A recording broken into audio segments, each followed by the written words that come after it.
If there's one part of Watch Dogs 1 that most players shrug off as a goofy side feature, but is actually one of the strangest, most deliberately designed pieces of the entire game, it's the digital trips. These aren't just mini-games or distractions, they're full-on commercial hallucinogenic simulations, packaged and sold inside Aiden's world as consumer entertainment. And they quietly reveal how deeply technology has begun to rewrite human perception long before ctOS ever takes over Chicago. What makes digital trips fascinating is that they're not portrayed as illegal or underground. They're advertised in-universe like a social trend, something people casually participate in the same way we use VR today. And in Watch Dogs, the line between a recreational sim and a psychological vulnerability is razor thin. Take Spider Tank, the most well-known trip. On the surface, it's a chaotic power fantasy. Climb buildings, destroy cops, stomp cars. But the design is intentionally exaggerated. It pushes the player into a dissociative mode where the boundary between human and machine disappears. In the game world, this isn't just a fun arcade experience. It hints at how normalized mechanized violence has become within a society built entirely around surveillance and control. The digital trip is conditioning you to think like a machine and enjoy it. That's not accidental, that's commentary. Horror Trip, also known as Madness, goes even deeper.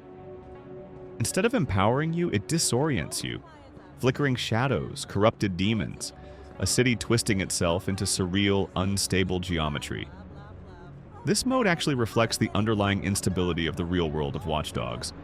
When you play it, the rules of physics and pattern recognition break down. And interestingly, the game files confirm that Madness is built to simulate fear responses, which subtly ties back to how ctOS measures and manipulates behavior. Even though digital trips aren't part of the core storyline, they're designed with the same thematic backbone: data, perception, control.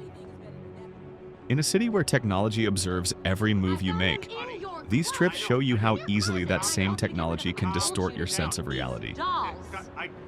Conspiracy is perhaps the most unsettling. You roam the city looking for cyborg invaders disguised as civilians, scanning them to identify their hidden features. What's clever is that this trip doesn't change the map much.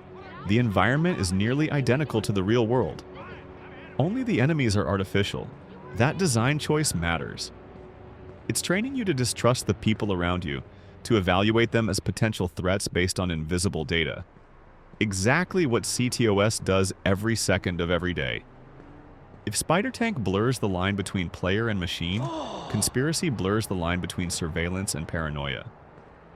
What ties all the digital trips together is that they reflect different psychological impacts of a hyper-connected society. They show how escapism becomes a commercial product, how fantasy normalizes violence or fear, and how simulations can reshape cognition. None of this is canon critical, but it enriches the world. It proves the developers weren't just building a hacking game, they were building a future where technology doesn't stop at observing people.